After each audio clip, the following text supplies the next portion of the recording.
আজকে ছিল আমার দিদির আর জামাইবাবুর অ্যানিভার্সারি। সেই উপলক্ষেই আজ সন্ধ্যাবেলায় দিদির বাড়ি যাচ্ছিলাম, আর যাওয়ার পথে দেখলাম ঘোড়ার গাড়ি করে মা মনসা মাকে আনা হচ্ছে। তখন বাতাসে ছোড়া হচ্ছিল আর আমি একটা পেয়েওছিলাম। তারপর আমার বোনঝিদের জন্য একটা দোকান থেকে চকলেট নিয়ে চলে গেলাম দিদির বাড়িতে। আর তারপর ওদেরকে আমি বলেছিলাম, যদি আমাকে তোমরা কিস্তি দাও তাহলে তোমাদের আমি চকলেট দেব।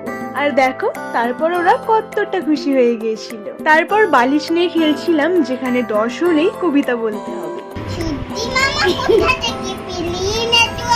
তারপর দিদি আর জিজুকে ডাকা হলো অ্যানিভার্সারির কেক কাটার জন্য।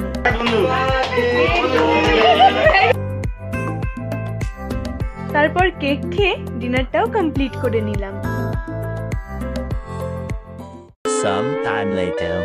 তার কিছুক্ষণ পর বোনঝিদের বাই বাই জানিয়ে চলে এলাম বাড়িতে। তো চলো, ভিডিওটা এতটাই, ভালো লাগলে সাবস্ক্রাইব করে যেও।